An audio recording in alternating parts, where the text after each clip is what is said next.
Olá, sejam bem-vindos mais uma vez ao Instituto Civitas e hoje nós entrevistaremos o médico e doutor Hélio Angotti Neto. Ele é médico formado pela Universidade Federal do Espírito Santo com especialidade em oftalmologia pela Universidade de São Paulo, onde também se fez doutor em ciências.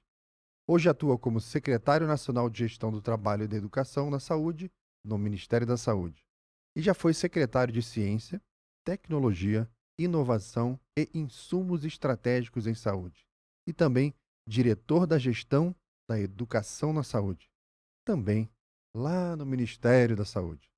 É professor de medicina, já coordenou cursos médicos e atua em diversas comissões do Conselho Federal de Medicina, entre elas a de Educação Médica e de Bioética.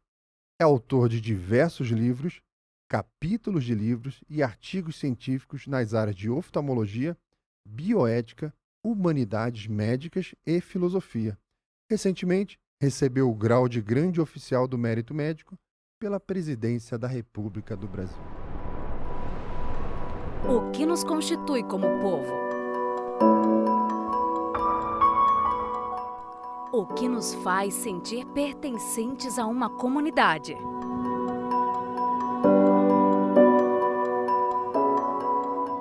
Quais as cores, as canções, os costumes, as histórias que nos unem, que nos resumem?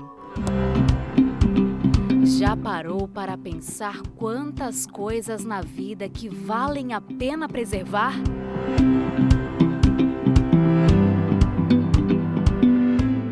Essas são algumas reflexões que levaram um grupo de pessoas a se unirem e fundarem o Instituto Civitas. Conheça nosso site e nossas redes sociais. Doutor Hélio, obrigado pela visita, obrigado por aceitar o convite. E o Instituto Civitas fica muito agradecido aqui com a sua presença. E nós vamos ver ao longo aqui da entrevista que nós estamos falando não só com um médico, é um escritor também, um escritor bastante produtivo, né? A gente colocou os livros aqui na mesa. Ao longo da evolução da nossa conversa, nós vamos falar um pouquinho de cada livro e até para que possamos entender a importância do porquê que cada um surgiu. Porque escrever um livro é uma tarefa difícil, você gasta muito tempo, muita energia, né? Então, o surgimento de um livro, ele não vem à toa, ele tem um motivo, né? Do porquê dele estar te engajando e motivando você a estar escrevendo. Então, nesse nosso bate-papo, né? Eu gostaria que, se fosse possível, se eu pudesse, já que estamos falando com um médico, estamos falando de medicina, vamos falar muito hoje de medicina, vamos falar de bioética, vamos falar de vários temas que são muito relevantes para a atualidade, que a gente pudesse começar lá pelas origens da medicina. O que é isso? De onde surgiu? Fique à vontade. Perfeito. Eu agradeço muito o convite, né? E quando a gente volta às origens da medicina, é importante entender que a medicina é aquele esforço constante de curar, né, de trazer o bem ao próximo e que praticamente coincide com a origem da civilização, ou até mesmo antes dos registros escritos. Mas hoje, quando a gente fala medicina, há uma menção direta a Hipócrates. Então é necessário compreender que havia medicina antes de Hipócrates, mas quem fundou a medicina como a compreendemos hoje, sem dúvida nenhuma, foi esse médico lá de Cos, né, na Grécia Antiga. Antes de Hipócrates, a medicina ela não tinha lá muitos compromissos morais, né? A medicina ela podia abortar, ela podia envenenar, ela era um serviço, um ofício como qualquer outro. Alguns historiadores falam que Hipócrates ele traz uma visão diferente para a medicina. Que visão que é essa? Dizem que ele seguia muito alguns preceitos pitagóricos. E os pitagóricos acreditavam na imortalidade da alma humana. Então, para os pitagóricos, cada alma era imortal. E a alma ela tinha um sopro de divindade. Então, essas ideias são transmitidas a Hipócrates. E Hipócrates, então, funda um esforço mais científico, vamos dizer assim, de buscar a origem das coisas, os fenômenos que estão sendo observados e técnicas para lidar com aqueles fenômenos e trazer a cura. E também traz uma questão de valores, de enxergar o ser humano com dignidade, enxergar o ser humano de uma forma diferenciada. Tanto que é engraçado, você pega um juramento que foi escrito, muitos dizem que é por algum médico hipocrático, é uma escola hipocrática, na verdade, então as obras hipocráticas a gente não pode falar que foi Hipócrates que escreveu todas elas, mas você olha no juramento, o juramento escrito lá para mais de 400 anos antes de Cristo. E o juramento ele fala uma coisa muito engraçada, entre aspas, muito estranha, por uma sociedade escravocrata pré-cristã. E, bem, hoje em dia se usaria a expressão machista, né? Fala que vai tratar homens e mulheres, livres e escravos, com uma dignidade semelhante. E não vai abusar dessas pessoas. Então promete um tratamento de dignidade comum. Esse juramento também promete não abortar e não dar nem conselhos para que as pessoas se matem, que elas cometam suicídio, né, assistido, no caso de ter um apoio do médico, ou uma eutanásia, alguma coisa parecida.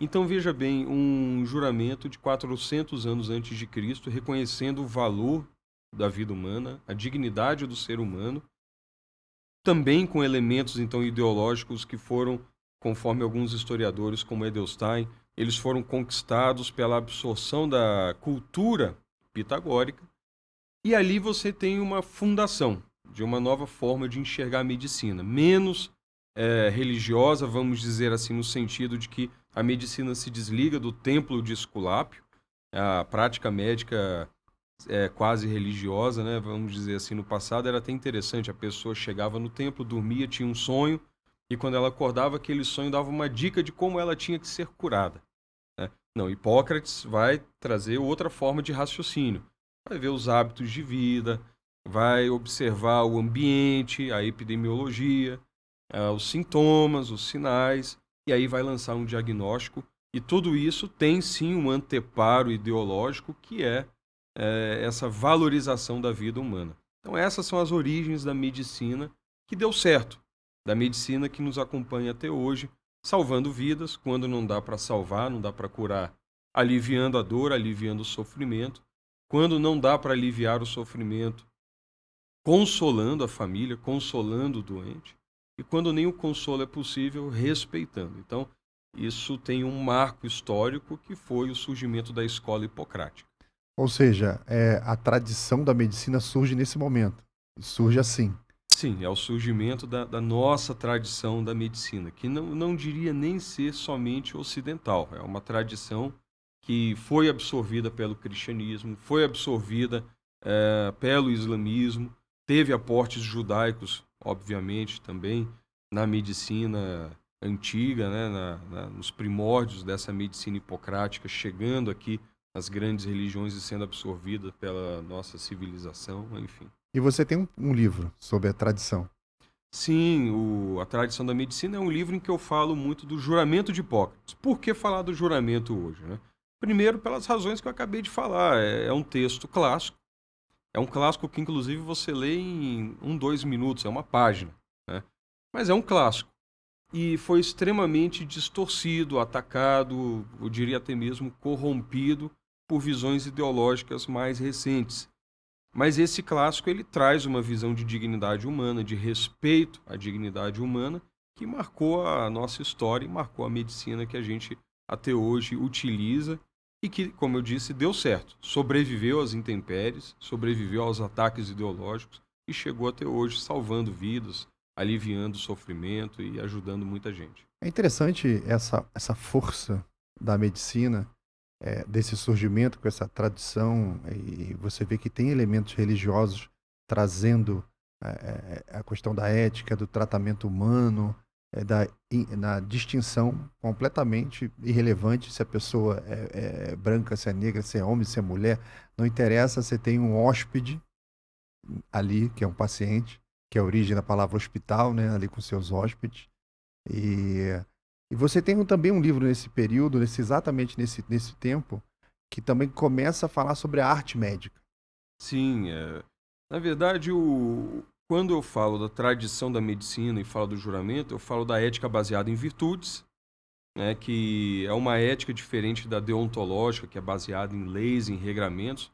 Havia leis, na época hipocrática, leis médicas, né, tanto que há um compromisso de ensinar somente aqueles que atendem, né, a essa lei médica, a lei escrita dos médicos. Agora, havia e há até hoje a ética baseada em virtudes, que são as virtudes cardeais, a fortitude, a justiça, a beneficência, né, a benevolência com os pacientes. E essas virtudes marcam, então, a prática médica. E quando eu vou para o Arte Médica, que é o segundo livro que eu trato desse resgate cultural e ético, eu já abordo não somente o juramento de Hipócrates, mas eu pego o restante da obra hipocrática e eu vou traçando paralelos, por exemplo, e desmistificando algumas coisas, né? Hoje em dia se fala muito do paternalismo hipocrático, como se o médico fosse um opressor e o paciente era obrigado a seguir as recomendações do médico, né? Esse discurso na bioética ele é muito forte, inclusive no meio de gente até bem esclarecida, né? Quando você vai ver não só a obra hipocrática, mas você dirige os seus olhos para os livros de Platão, por exemplo, Aristóteles, os autores daquela época, você vê uma realidade bem diferente. Por exemplo, na obra hipocrática é dito lá que você precisa falar numa linguagem acessível ao paciente para que ele também saiba cuidar da sua própria saúde. Gente, isso parece que você está escutando no consultório de um médico contemporâneo, né? Eles falavam, não, que era a medicina hipocrática, ela não respeitava a individualidade da pessoa. Não, peraí, ela falava que era para você ensinar a pessoa com uma linguagem acessível. Então educação em saúde, é a expressão que a gente utiliza hoje em dia. Está lá, educação em saúde em Hipócrates. Você observe que fala também sobre um costume que se tinha, né? O Platão cita isso, de chamar o médico. Então, os cidadãos ali das antigas cidades gregas escutavam o médico, pediam a opinião dele e deliberavam sobre o que iam fazer. Está aí a origem do sanitarista. É o médico que fala ao público e o público, o político, vai decidir o que vai fazer, né? Então, esses conceitos de uma boa prática médica, eles atravessam os milênios. Então, no Arte Médica, eu tento desfazer alguns mitos, né, algumas caricaturas, né, a gente chama de espantalho. A pessoa cria um espantalho, fica fácil bater no espantalho. Tá lá o bicho de palha, paradão, né? Qualquer um vai lá e esmurra o coitado do espantalho. Agora eu procuro desfazer esse espantalho e ir ao Hipócrates e à tradição da medicina real. Ou seja, teve uma aproximação daquela medicina que surgiu da filosofia. Sim, Assim, sempre foram chegou muito lá em próximos. Sócrates, né? E como é que foi essa ligação por exemplo, da ética de Sócrates com a medicina? Bem, aí eu vou até dar um pulinho e falar de Aristóteles. Aristóteles fala que a ação humana ela tem 3 elementos cruciais que a fazem ser concreta, vamos dizer assim. O elemento da episteme, do conhecimento. Então você observa tanto no que Platão descrevia de Sócrates, quanto Hipócrates, há uma busca pelo conhecimento. A filosofia ela é caracterizada pela busca das causas, né?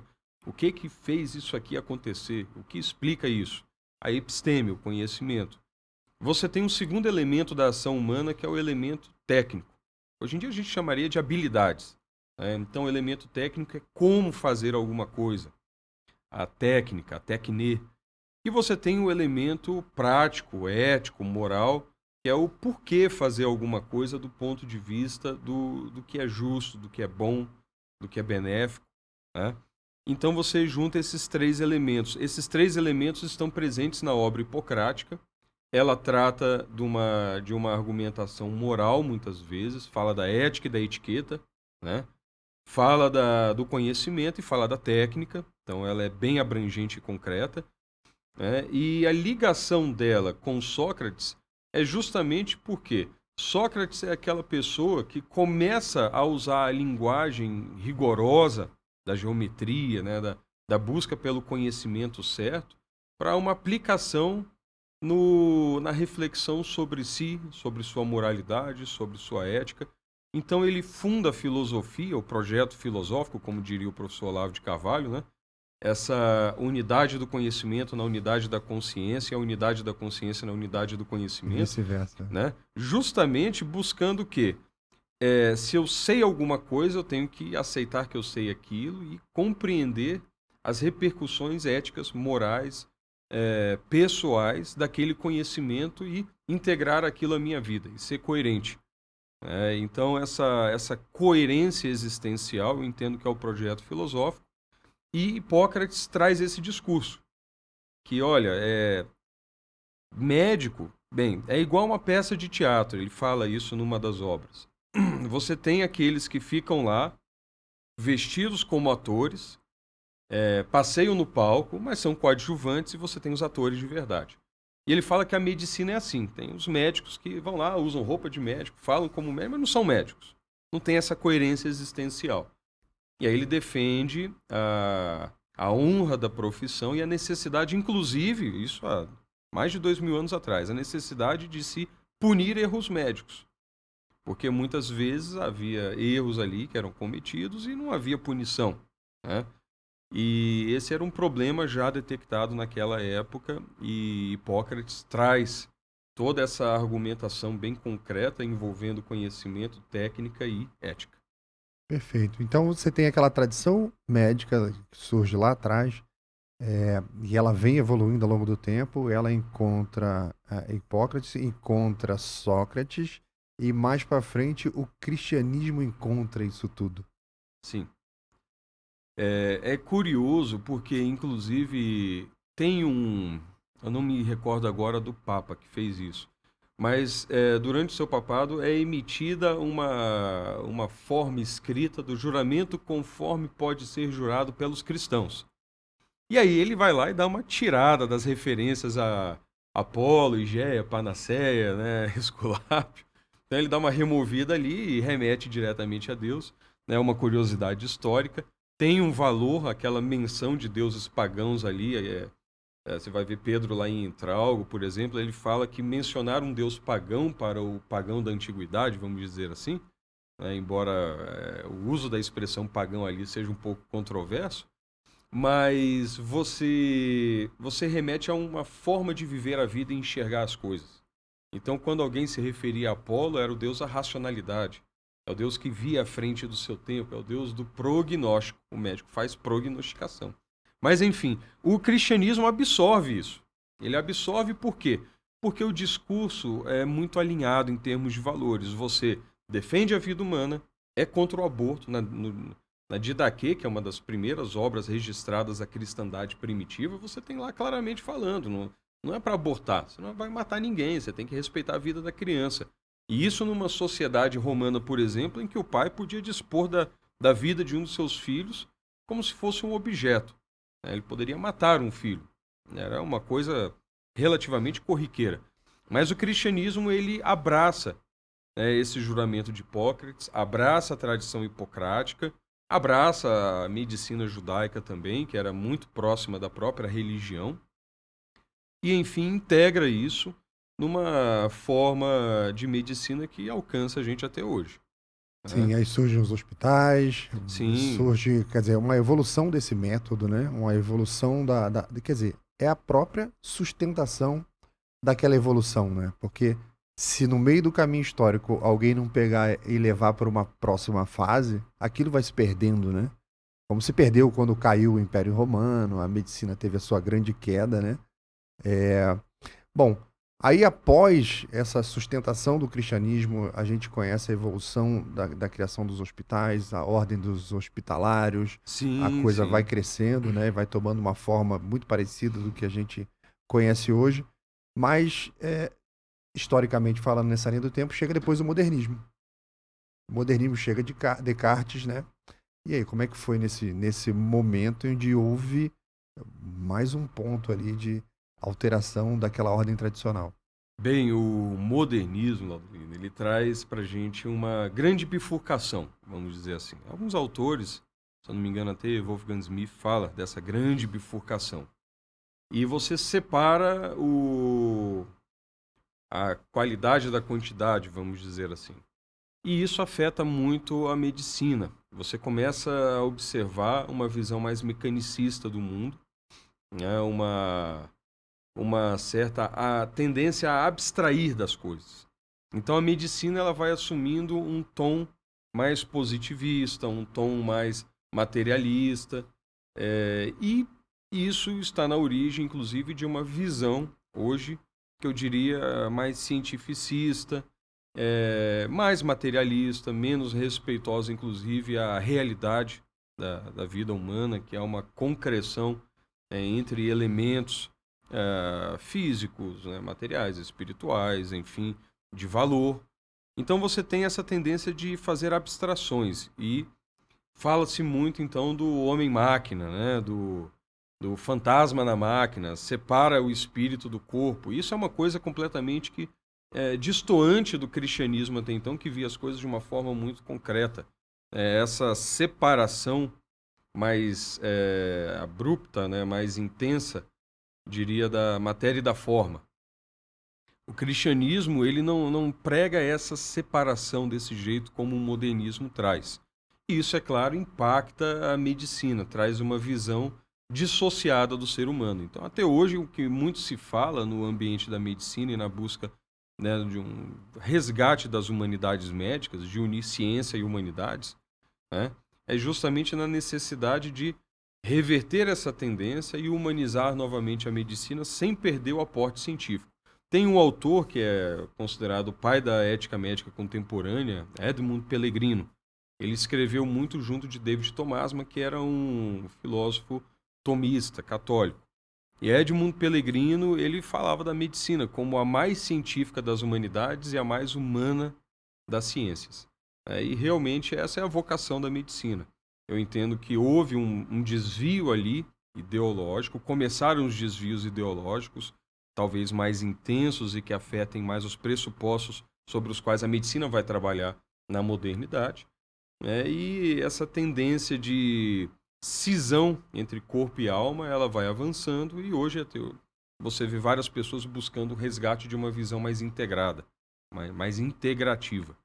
Agora, não vamos também criar espantalhos positivos nem negativos do passado. Você pega, por exemplo, na Idade Média, né, tem uma frase muito interessante, né, fala o seguinte: tem médico que esqueceu a arte de curar e está se especializando na arte de ganhar dinheiro.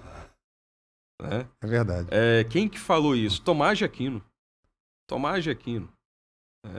Então, tem um ponto interessante disso aí. É curioso. Que aquele símbolo da medicina, né? Que a serpente ali com o cajado, a serpente meio que é um símbolo da transformação, que troca a pele, pode se transformar, o cajado para dar o apoio, né? O apoio naquela transformação, da melhora e tal. E um dos símbolos do comércio é exatamente igual, só que ele tem duas serpentes e uma asa. Ou seja, se você dobrar a serpente, a medicina vira comércio. É uma metáfora interessante. Do que eu me recordo, isso aí foi um erro editorial, na verdade. Era o símbolo de um grupo editorial, parece que estava muitos séculos atrás, e aí, o símbolo da medicina, e ficou. Vamos pegar esse aqui. Né? Então, caduceu lá de Esculápio, ficou para trás, mas enfim, hoje a gente entende claramente que o símbolo tradicional é o cajado com a serpente. Uma serpente. Uma coisa que você comentou, que eu já tinha percebido já há muitos anos, se você chegar para qualquer pessoa e disser que o ser humano é composto por corpo, mente e espírito, todo mundo concorda. Exatamente, perfeito. Bom, como que eu trato o corpo? É a medicina. Como que eu trato a mente? Psiquiatria, psicologia. E o espírito? Como que eu trato o espírito?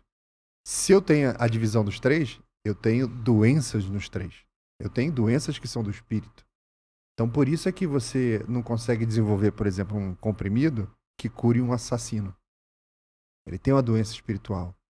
Por isso que você vê que dentro de prisões, o que dá mais resultado na recuperação de prisioneiros são aqueles grupos católicos evangélicos que estão lá dentro, trabalhando, que você muda espiritualmente a pessoa.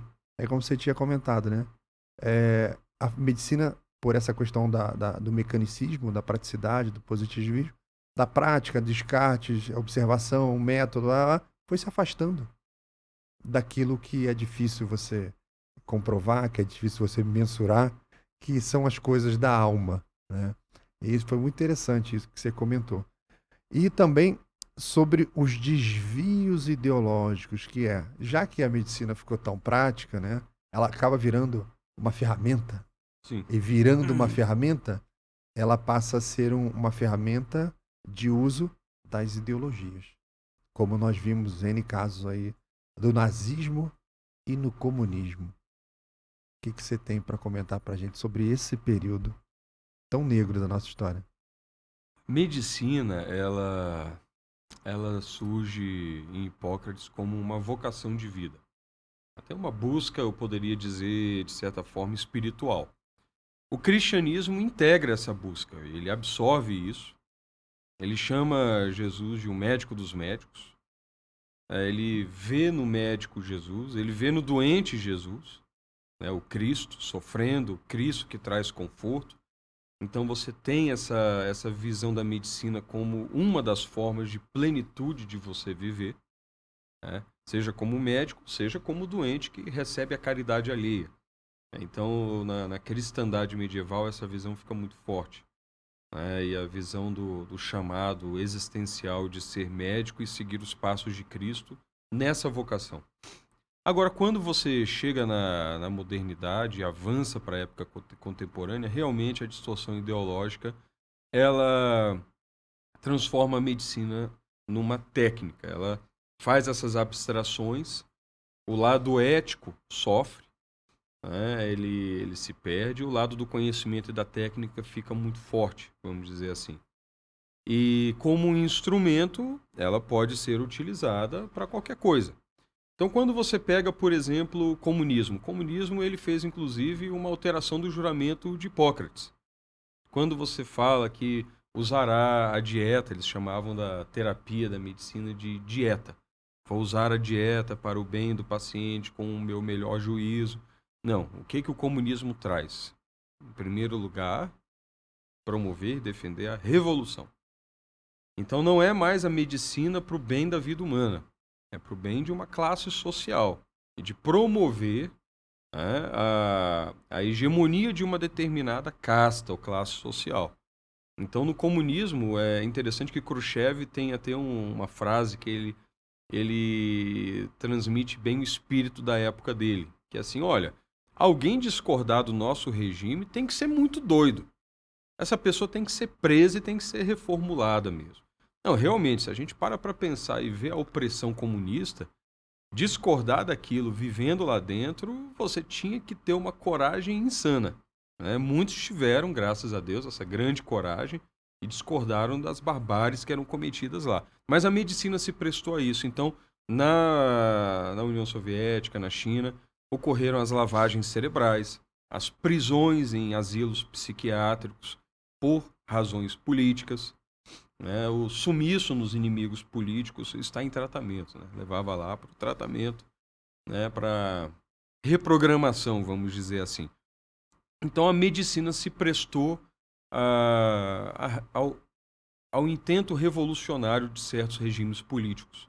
Foi um desvio ideológico e mostra para a gente claramente o perigo desse desvio, de você subverter a hierarquia de valores e tirar a dignidade humana, o bem do ser humano, do topo, né, e jogar isso debaixo de outra coisa e ter uma segunda intenção com o uso da medicina que não o bem do ser humano.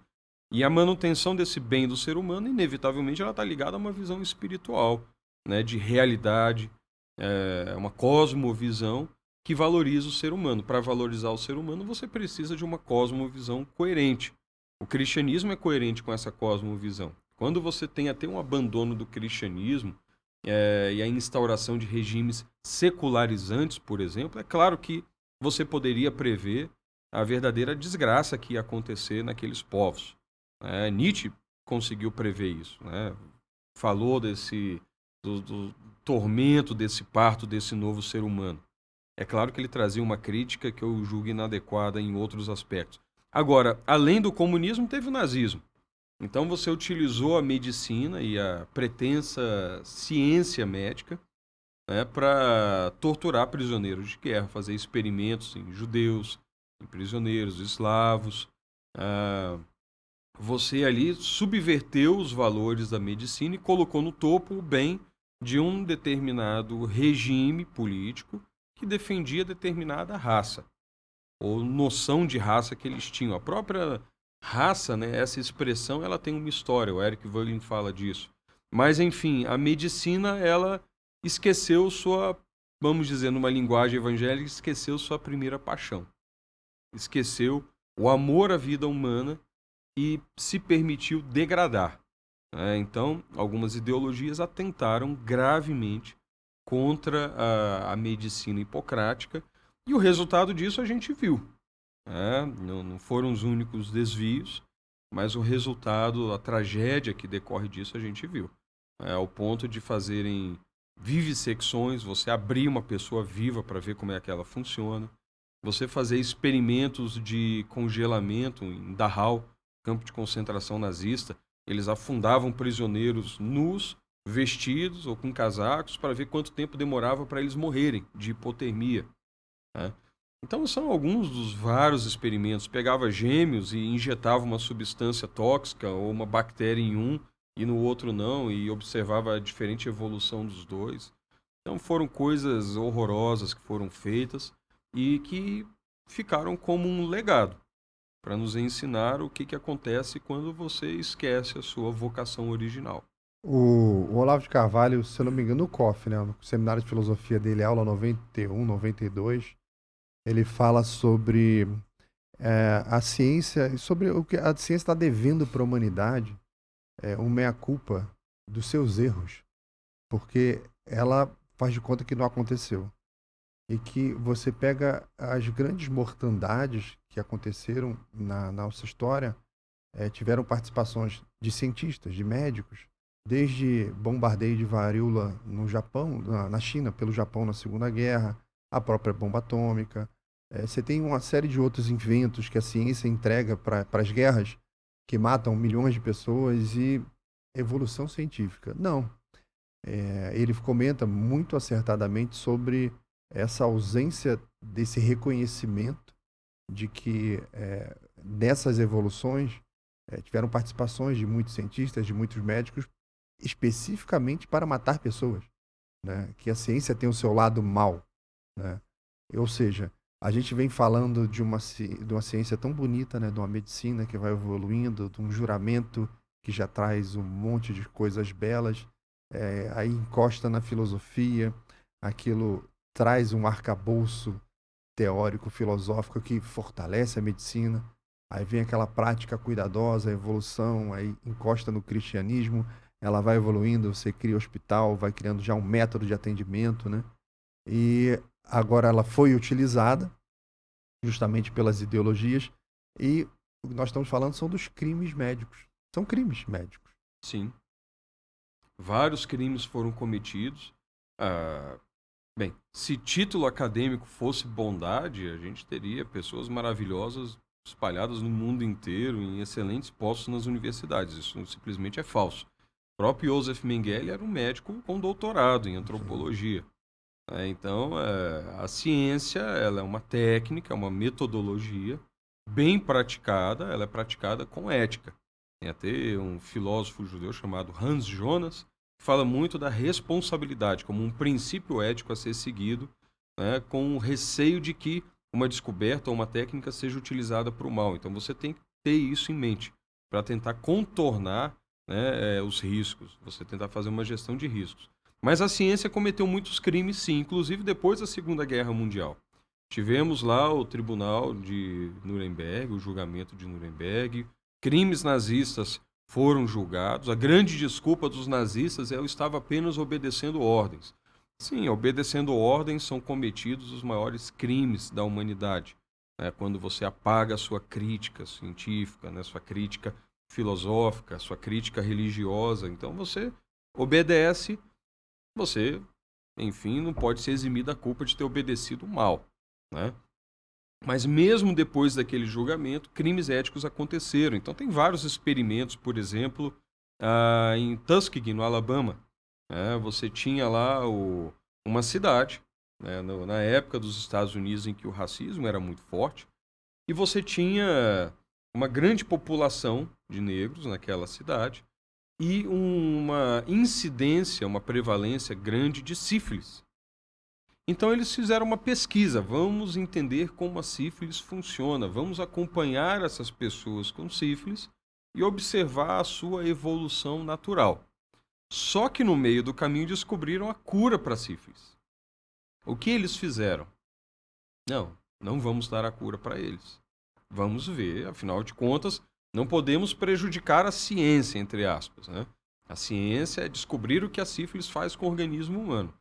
Então eles falavam com essas pessoas que estavam curando elas, que estavam dando vacina, remédio, mas só estavam lá colhendo sangue e verificando como que a doença evoluía. E sífilis, quando evolui, ela evolui para o cérebro, ela evolui para vários outros órgãos do corpo humano, pode deixar a pessoa com quadros de alteração psiquiátrica grave, sofrimento, e leva à morte, né?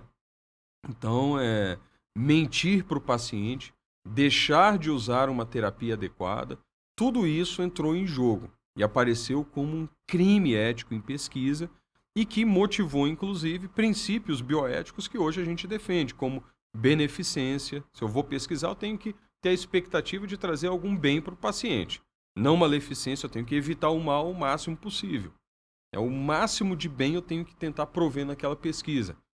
Justiça, pensar questões da sociedade como um todo, dos valores da sociedade, e autonomia, o respeito pela decisão do paciente, que tem que ser livre e informada, tem que ter consentimento. O paciente tem que entender o que está acontecendo e não pode estar vulnerável, né? E o princípio da responsabilidade de outros que foram se agregando. Um outro crime ético em pesquisa que ficou na história também é do Willowbrook State Hospital, em que crianças foram inoculadas com fezes contaminadas por hepatite, pelo vírus da hepatite, para tentar desenvolver uma vacina. Eram crianças com retardo mental, muitas vezes abandonadas pela sua família. Então isso trouxe à tona a questão da desconsideração da dignidade humana e do paciente vulnerável. Teste em prisioneiros, aconteceu muito testes em prisioneiro, né? Você vê até para estudos, né, os sanatórios, como o de Barbacena, em que cadáveres surgiam para as aulas de anatomia, muitas vezes de uma forma não muito clara, né, mas aquelas pessoas ali renegadas pela sociedade que ficavam isoladas nos sanatórios de antigamente, misteriosamente iam parar nas mesas de anatomia das escolas médicas brasileiras. Daí que surgiu o movimento antimanicomial, por exemplo. Hoje em dia, a gente entende que o movimento ele foi muito radical no sentido de atacar a psiquiatria hospitalar, talvez, de uma forma muito intensa. Então, não é nem 8 nem 80. Não é defender de forma alguma aqueles crimes que aconteciam no passado, mas é buscar uma visão ponderada, moderada, de como proteger o paciente que sofre um surto psicótico e a sua família, a sociedade. Mas, enfim, muitos crimes éticos aconteceram. E ainda acontecem, com certeza, tem muitas obras que falam disso até hoje.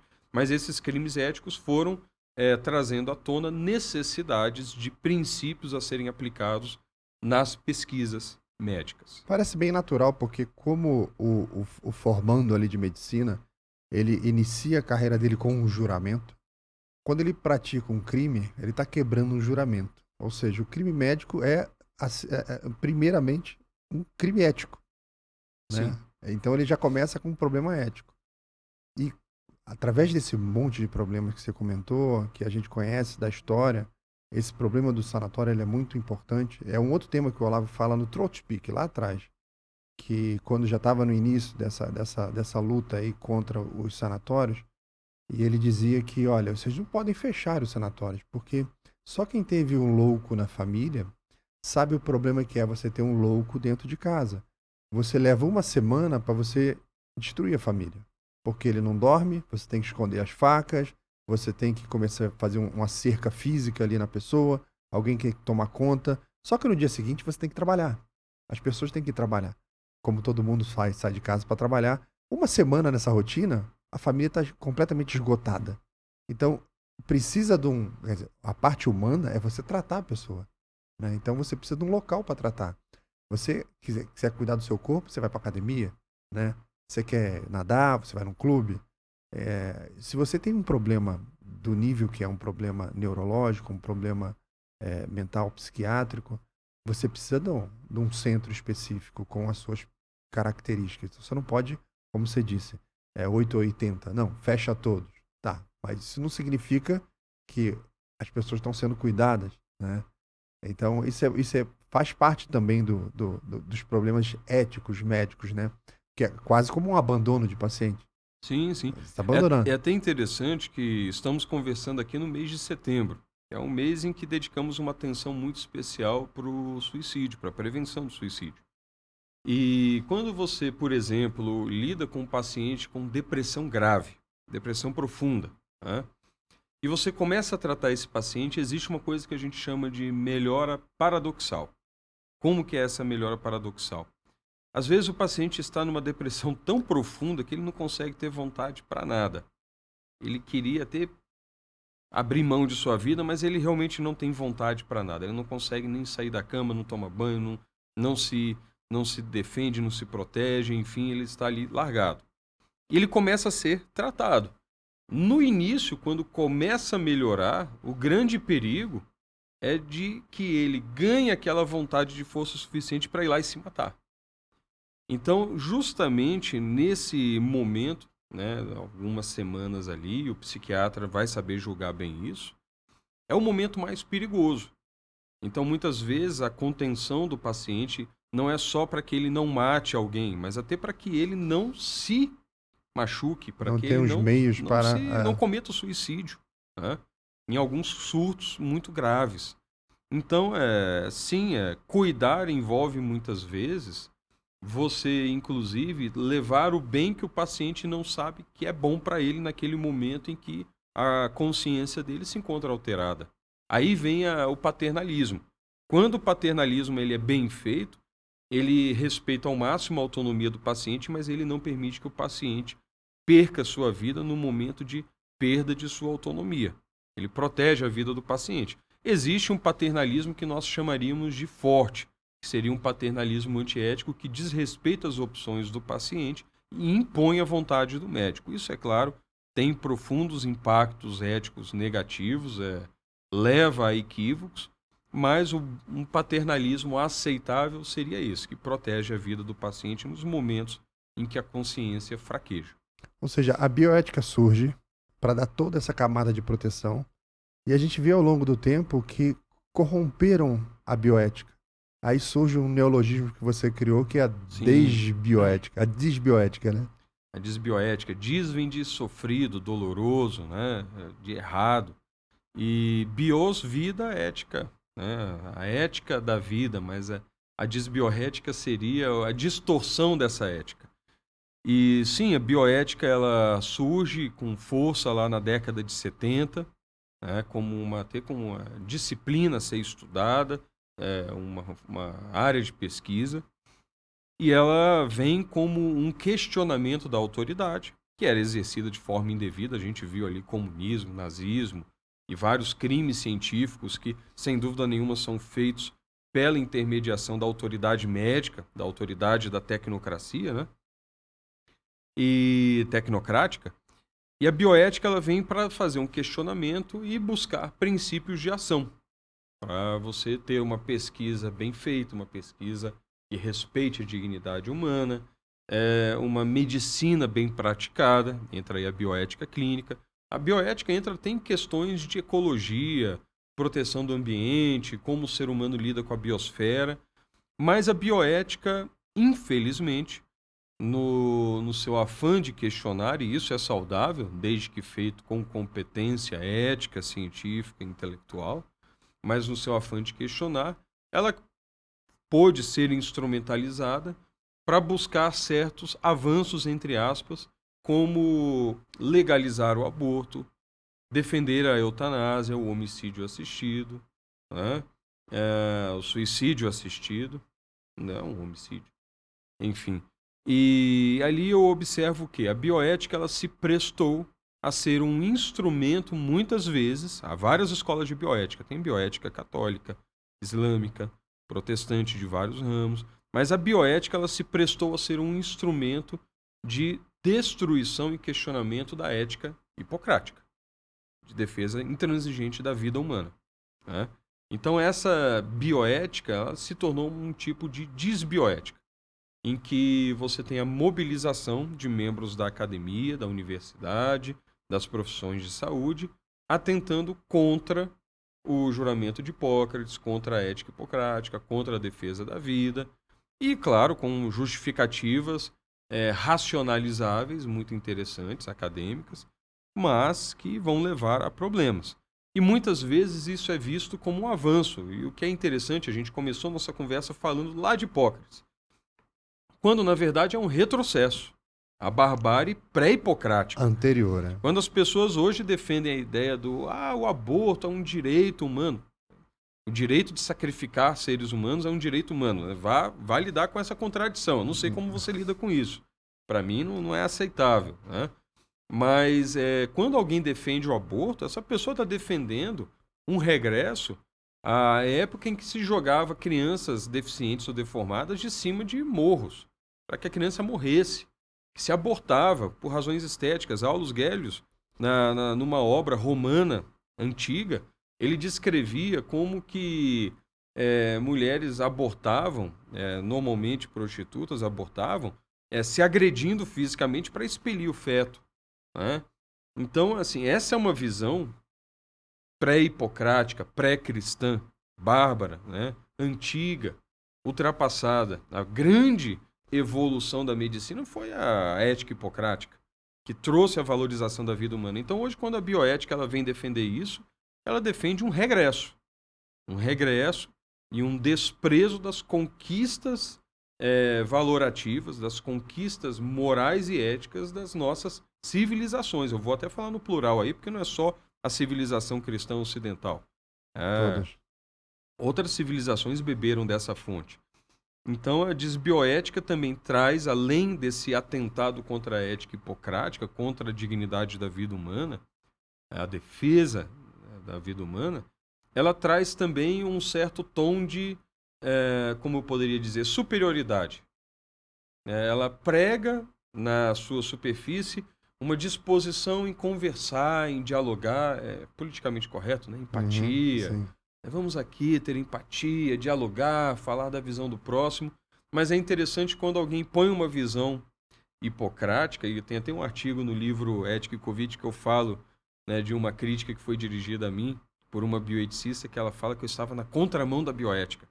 Então, assim, vamos dialogar, mas se você não concorda comigo, você está com uma bioética cristã, hipocrática, paternalista, aí vem aquela rotulagem, né, quilométrica, ultrapassada, não sei o que, e você desfaz a opinião do próximo. Então, essa desbioética, normalmente, ela arroga qualidades maravilhosas para si, mas defende as coisas mais brutais, mais ultrapassadas da humanidade, e ela não é tão empática e apta a dialogar assim, não. Na verdade, eu diria até que o ápice da falta de diálogo é você abortar alguém. Você não permite que aquela pessoa nem venha à vida. Acho que é o Mário Quintana que fala, é o grande roubo. Você rouba tudo daquela pessoa. Sim. Esse parece ser um tema muito caro para você, porque você escreveu 4 livros sobre isso. Sim. Foi, na verdade, o primeiro livro que eu escrevi foi A Morte da Medicina. Eu, tentando seguir o conselho do bom professor Olavo de Carvalho, achava que eu deveria escrever quando eu tivesse lá perto dos meus 50 anos para não escrever muita bobeira. Só que eu vi coisas tão absurdas... Não dá tempo de esperar. Que em 2012 foi publicado um artigo chamado Abortamento Pós-Nascimento, que era a defesa de que você pudesse chamar o assassinato infantil de abortamento. Porque se a criança ali não fez nenhum plano de longo prazo, matar ela não frustraria ela em nada, na visão desses acadêmicos. Então eles usam toda uma elegância verbal e argumentativa, lógica, também é instrumento do diabo, vamos dizer assim, né? Claro. Mas eles utilizam de uma lógica muito rebuscada para chegar no fim e justificar que, olha, se você matou um bebê dentro da barriga, você pode matar fora da barriga. Não tem problema nenhum. E isso seria o abortamento pós-nascimento. E eu fiquei completamente chocado com aquilo. Porque quando eu contava para os meus alunos de medicina, para os colegas médicos e filósofos, e falava, olha, o que eles estão publicando aqui, olha que curioso, né? O abortamento pós-nascimento. As pessoas olhavam e falavam, não, você está inventando isso. É impossível que alguém publique uma barbaridade dessas. Não, mas publicou. O diálogo, quando você olha hoje na sociedade, as maiores barbaridades que estão acontecendo, elas foram prenunciadas por anos ou décadas, às vezes, no ambiente científico. Então eu vi aquele artigo, aquilo me causou uma profunda repulsa, e eu fui buscar modos de argumentar, contra-argumentar aquilo que estava escrito lá. E, inevitavelmente, eu cheguei na minha primeira obra, que foi A Morte da Medicina, que é justamente a crítica a esse artigo e o início de uma reconquista dos princípios hipocráticos, cristãos na medicina, que pavimentaram a medicina, que deu certo, né? Então, ali eu comecei a vertente de crítica cultural, que depois virou 3 volumes, né, do Desbioética, volume 1, 2, 3. Né, o volume 2 eu falo muito das ideologias políticas, o volume 3 eu falo muito do aborto, e o primeiro volume eu trato de várias questões ligadas à corrupção da ética médica no ensino, na sociedade como um todo. Ou seja, é, a bioética é dominada por esses iluminados, né? E esses iluminados que têm um microfone, que conseguem falar, como você disse, né? Eles têm uma forma de falar muito, muito educada, muito amistosa, e como ela agride valores que são muito importantes para a gente, é difícil a gente reagir sem energia, né? Sim. E quando você reage com energia, fala, olha, ele não está preparado para um debate democrático, olha como é que ele é, né? Aí fica já te desumanizando para você nem participar do debate. Aí depois que lá na frente, quando eles resolvem, aquilo vira um projeto de lei e fala, isso foi amplamente debatido divulgado e pela debatido. sociedade civil, pela sociedade média, ou seja, surge essa ameaça dessa tecnocracia iluminada, né? Que nós vimos aí bastante durante a pandemia. Sim, tem um termo utilizado na China antiga pelo confucionismo. Então, Confúcio e os intelectuais, burocratas daquela época, né, eles marcaram uma expressão que a gente poderia traduzir como ladrões de virtude. Ladrões de virtude são pessoas que, com uma linguagem muito rebuscada e uma aparência impressionante, monopolizam para si o debate moral e tratam a moralidade, que é algo que tem que ser compreendida como um bem comum dos profissionais, dos pacientes, tratam aquilo como um assunto de especialista. Olha que interessante, lá na China Antiga, em Confúcio, né? Então, esses ladrões de virtude, eu vejo que muitos que estudam a bioética, a ética profissional, se enquadram nessa categoria. Eles discutem, né, nas suas torres de marfim essa nova ética, que na verdade é uma ética antiquíssima e ultrapassada e deletéria para a dignidade humana.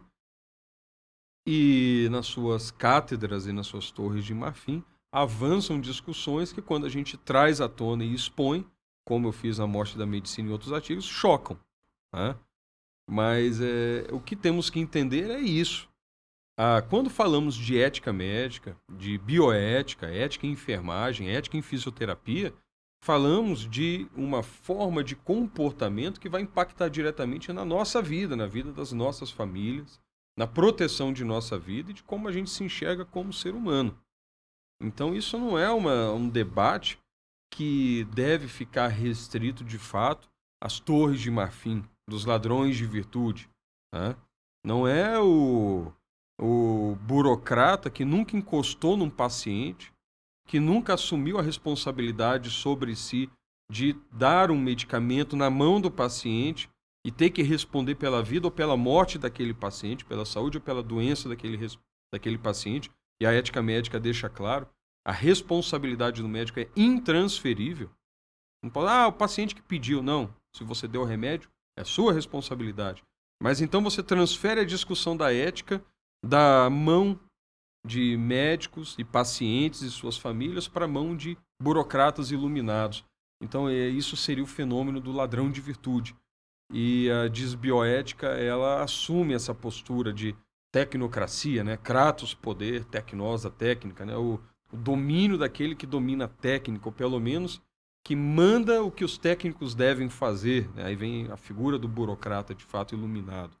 Então, isso é um perigo bem contemporâneo, e uma coisa que cada vez mais assusta muitos médicos e até muitos eticistas, muitos filósofos.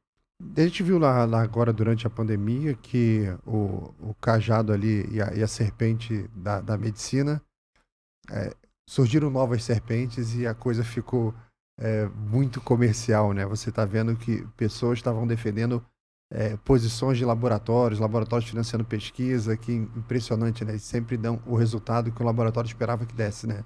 Nenhum laboratório publica uma pesquisa que contraria algo que ele está produzindo, né?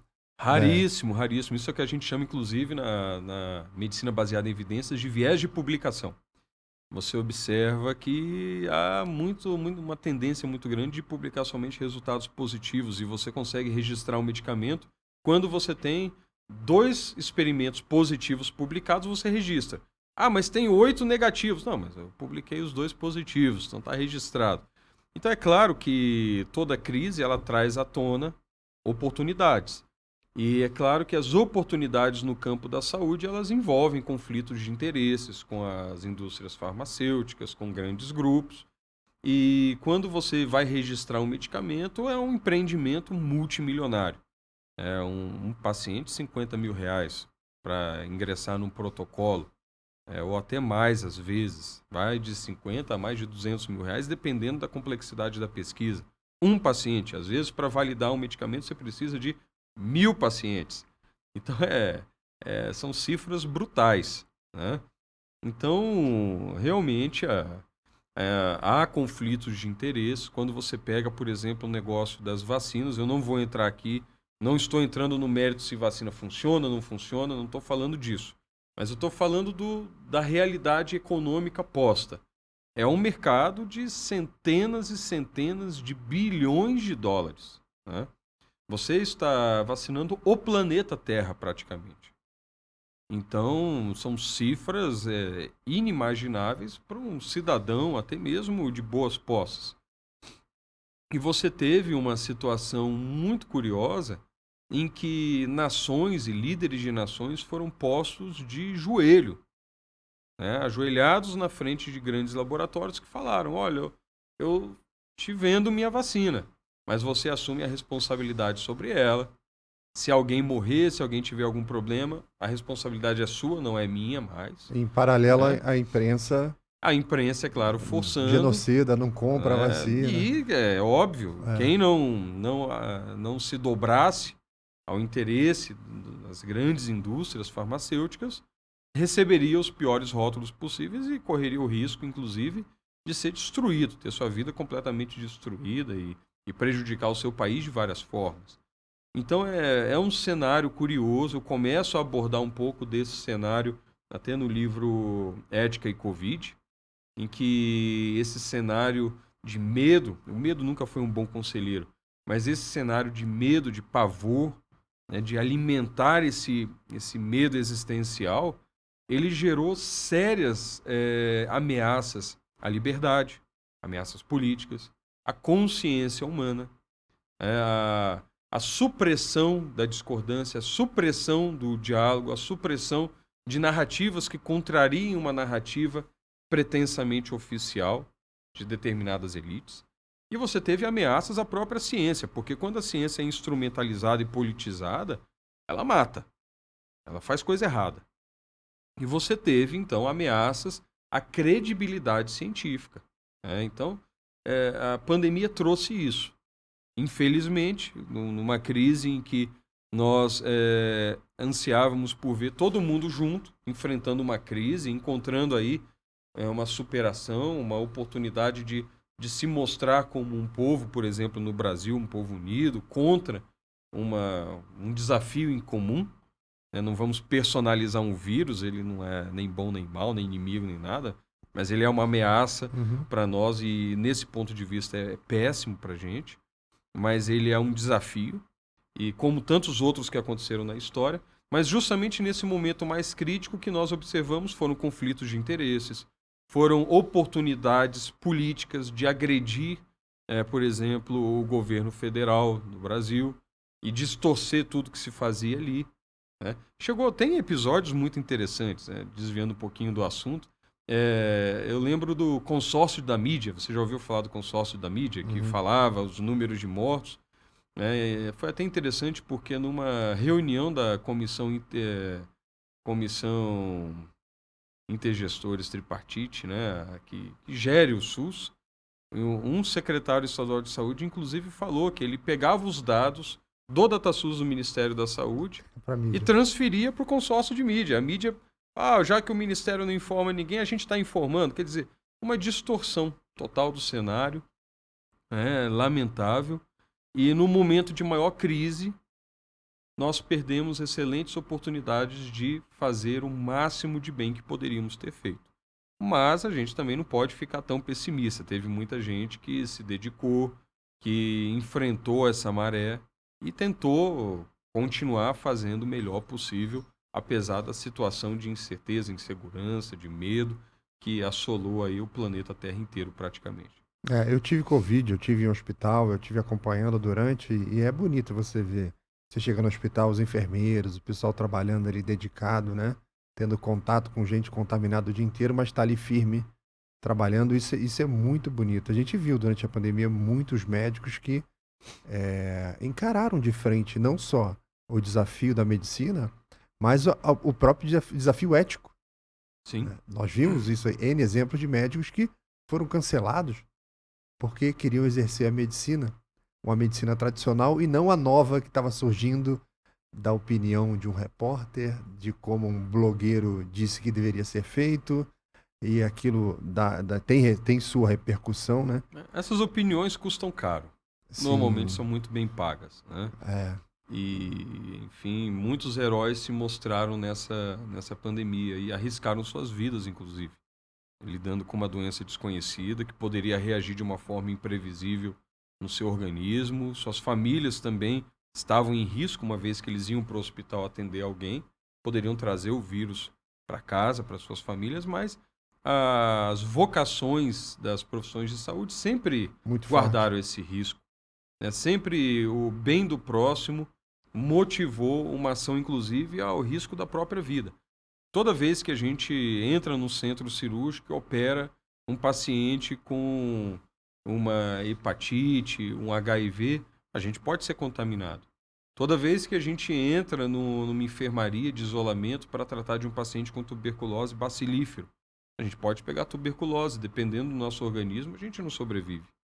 Então faz parte da vida do médico, do enfermeiro, do fisioterapeuta, arriscar a sua vida. Né? E, bem, nós teremos aí muita história para contar, sem dúvida nenhuma, dessa época de pandemia que trouxe à tona o que havia de pior e de melhor, né? Não só nas profissões médicas, como, enfim, em toda a sociedade. Como é que está a comunidade médica nesse pós-pandemia, nessa revisão do que passou? Você está escrevendo, tem gente que está falando, mas como que está o ambiente como um todo na reação do que foi feito? É muito comum, é a própria ciência, você fazer a revisão de procedimentos. Sim. Né? Como que tá isso? Bem, as pesquisas sérias continuam acontecendo. Alguns colegas, motivados por várias razões, é difícil até de definir, entendiam que o debate científico estava encerrado, que certas opções não deveriam nem ser debatidas. Isso não é uma postura científica. A postura científica é: qualquer formulação científica deve estar sempre aberta a questionamento e novas análises, novas revisões, e até mesmo a ser derrubada a qualquer momento. Então, o diálogo científico não pode parar. Então, quando nós olhamos a comunidade médica, isso é uma impressão que eu tenho, não é nenhuma pesquisa muito rígida, mas nós observamos que, sim, a maioria dos médicos manteve o seu chamado, esteve disposta a ajudar o próximo, lutou pela sua autonomia profissional, agiu com o máximo de beneficência, utilizando a tríade da medicina baseada em evidência, as melhores evidências que estavam à mão no momento, os valores éticos profissionais, né, e o respeito aos valores do paciente e a sua experiência profissional. Então isso foi utilizado durante a pandemia, eu entendo, pelas evidências que nós temos, várias evidências, muitos milhares de vidas foram salvos. Infelizmente não foram salvos todos aqueles que poderiam ter sido salvos se os médicos não tivessem sido coagidos, calados, perseguidos tantas vezes. E nós temos um grupo que eu entendo que ainda é minoritário de médicos que lutou contra essa autonomia profissional e tentou buscar aí uma forma de enxergar a evidência científica um pouco destituída da realidade. É claro que tivemos muitos médicos que preferiram não se posicionar nem num campo, por exemplo, vamos utilizar um exemplo bem prático, o tratamento precoce. Médicos que utilizaram o seu juízo clínico, sua experiência, os valores profissionais e as evidências melhores que tinham à mão no momento e ousaram tratar a vida dos seus pacientes, tratar a doença e tentar salvar a vida deles, mesmo porque ou tratava ali, ou alguns iriam morrer e você não pode depois ressuscitar ele para tentar tratar depois que descobrir, depois de 2, 3 anos, um medicamento eficaz. Voltar no tempo e tratar quem morreu, você perdeu uma oportunidade de salvar a vida de alguém, isso para mim é terrível.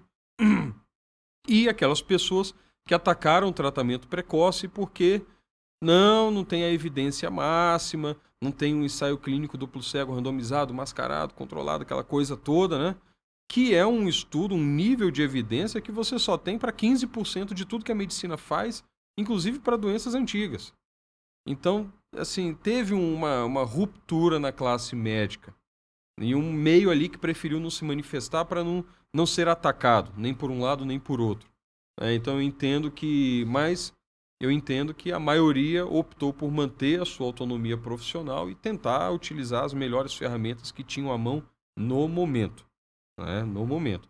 Agora é curioso como numa doença aguda, potencialmente letal, desconhecida, algumas pessoas realmente tenham exigido um rigor maior do que o que se cobra para quase tudo que se faz em medicina numa situação de normalidade, para poder tratar a Covid. E essa história do fique em casa, só procure atendimento se passar mal, se tiver com falta de ar, isso contraria todo o juízo clínico razoável de milhares de anos e até o mais contemporâneo possível. Por isso que tem as campanhas, né? Quanto mais precoce o tratamento, melhor. Sim, para câncer quase de mama, tudo. próstata. Praticamente tudo. Tudo você faz com antecipação. Bom, para a gente terminar, eu vou pedir para você comentar cada um dos seus livros que está ali na ponta da mesa. Eles não estão ali à toa, né? Certo. Eles estão ali para serem comentados. Eu vou pegar, eu vou te entregar aí para você comentar sobre eles. Espera aí, vou pegar o primeiro aqui. Pode voltar para aquela câmera ali. Perfeito. A tradição da medicina, então, ele traz o juramento de Hipócrates na sua forma original e traz também a ética baseada em virtudes no seu segundo tomo. E a parte final do livro fala do Seminário de Filosofia Aplicada à Medicina. Foi um seminário justamente naquela visão do Edmundo Pellegrino que a medicina é a mais científica das humanidades e a mais humana das ciências. Esse Cefam, que eu formulei, o Seminário de Filosofia Aplicada à Medicina, ele busca resgatar as humanidades médicas e integrar a ciência na medicina e resgatar a nossa história, nossa cultura, nossa tradição, os valores que fundamentaram a ética hipocrática. Segundo livro. Arte médica. Arte médica, eu vou além do juramento de Hipócrates e eu busco justamente nos outros livros hipocráticos e dos contemporâneos de Hipócrates, como Platão, Aristóteles, outros elementos da ética médica, que até hoje são importantes, são pertinentes, são necessários para um exercício adequado da medicina e das outras profissões de saúde. Antigamente todo mundo era médico. Não tinha o nutricionista, o fisioterapeuta, o enfermeiro, o médico, não. Todos eram médicos, eram hipocráticos. Então, não é à toa que se falava da medicina de você usar a dieta, Eles prescreviam dietas na Idade Média e por aí vai. Até hoje. A morte da medicina. A morte da medicina, eu trago uma crítica sobre o artigo publicado por Giubilini e Minerva, 2 bioeticistas da escola do Peter Singer, por exemplo, que defendem o que eu chamo de abortamento, o que eles chamam, na verdade, de abortamento pós-nascimento, que é você chamar de aborto o assassinato de crianças após o nascimento. Então eu trago toda uma argumentação contra essa visão e buscando também, né, fortalecer o resgate da tradição hipocrática. Aí vamos para o desbioética. Desbioética é um neologismo, é uma palavra que eu inventei, com certeza desagradei um punhado de gente aí, mas enfim, né, a verdade às vezes ela incomoda bastante. E no Desbioética eu trago algumas reflexões sobre uma estranha ética, né, uma estranha evolução dos assuntos éticos e bioéticos na medicina e nas outras profissões de saúde. Então, o Desbioética eu começo com uma coletânea de artigos, né, trazendo justamente essa crítica e explicando como a bioética ela pode estar se desviando de sua vocação original, que era nos proteger contra desvios éticos em pesquisas, desvios éticos na prática profissional. O Desbioética, volume 2, eu trago novas reflexões e falo também dos desvios ideológicos da medicina, o nazismo, o comunismo, como eles afetaram, né, a medicina e a ética. E o Desbioética, volume 3, o subtítulo é bem sugestivo, é O Extermínio do Amanhã. Eu falo justamente sobre o aborto. Então, uma série de artigos que trazem aí uma argumentação na questão do aborto. Eu desmascaro uma série de falácias, de tentativas erísticas, né, de distorcer o debate. E então eu trago essa crítica contra o aborto. Aí você pega na ponta da mesa lá agora o Ética e Saúde Pública, né? Ética e saúde pública, na verdade, está na contracapa, né? São os Covid. temas que eu trato do Ética e Covid. Então, Ética e Covid, Ciência, Bioética e Liberdade em Tempos de Pandemia. Eu começo a trazer não só da pandemia, mas dos anos que precederam a pandemia. Eu trago uma série de artigos que falam dessas ameaças, né? Ameaças políticas à liberdade profissional, ameaças à liberdade de consciência, né, de objeção de consciência, de defender os valores, às vezes, da medicina contra uma tentativa de deturpar o legado cultural e moral da medicina. E, assim, toda essa deturpação ela vai ter consequências. Então, eu trago aí essas ameaças, o surgimento dessas ameaças, a discussão acadêmica que preparou o campo para que chegássemos na pandemia e observássemos todo esse conflito, toda essa dúvida, todas essas narrativas em guerra que aconteceram durante a pandemia agora, nos anos de 2020, 2021 e 2022. E também falo das ameaças à ciência, porque a ciência é uma das grandes prejudicadas com toda essa loucura que a gente observou, toda essa quebra na ética. E para terminar? E esse é o livro que eu publiquei antes do Ética e Covid, que saiu agora. Bioética, Vida, Valor e Verdade. Seria o meu primeiro livro no âmbito da construção filosófica. Então, eu tenho praticamente 3 vertentes de publicação. A primeira vertente é da crítica cultural, morte da medicina, desbioética, ética e Covid. A segunda vertente é no resgate cultural, arte médica, tradição da medicina. E a terceira vertente é na construção filosófica, né, dos fundamentos, então, para uma medicina, para uma prática profissional adequada e para uma compreensão da realidade do ser humano, da vida humana, o que é a vida, que é o livro Bioética, Vida, Valor e Verdade. Doutor Hélio, aonde as pessoas conseguem adquirir esses livros? Olha, hoje em dia está muito fácil. Pela Amazon você consegue. Na própria editora Monergismo você consegue adquirir. A Vide Editorial foi quem publicou A Morte da Medicina, você consegue também no site da Vide Editorial. Todos os outros livros foram publicados pela Monergismo, então pode ser adquirido fisicamente aqui em Brasília ou pela internet no site da editora ou na Amazon. E algumas outras livrarias online, até livrarias cristãs também, têm vendido essas obras. Se alguém quiser te procurar nas redes sociais, onde que eles te encontram? Acha fácil, no Facebook, Instagram, YouTube, enfim. Tenho alguns cursos em algumas plataformas, como Brasil Paralelo, cursos de bioética, cursos sobre suicídio, morte assistida. sobre debate, argumentação, sobre crise cultural, então, e vários outros vídeos que estão dispersos aí na internet. Enfim, não sou muito difícil de achar, não. Perfeito. Muito obrigado pela entrevista, pela oportunidade, tá? Lhe desejo toda a sorte e saúde para continuar podendo escrever, né? Porque alguém tem que escrever, é muito importante a escrita, é muito importante o livro, é muito importante o registro, né? Histórico. E fico eternamente agradecido pela oportunidade dessa entrevista. Eu que agradeço, para mim é uma honra, uma alegria estar aqui com um amigo, né? E poder compartilhar um pouquinho daquilo que me atormentou durante anos e do que eu vi que precisava de alguma forma ser exposto e, enfim, promover uma busca do resgate dessa cultura hipocrática que fundamentou boa parte de nossa sociedade até hoje. Obrigado, doutor. Obrigado.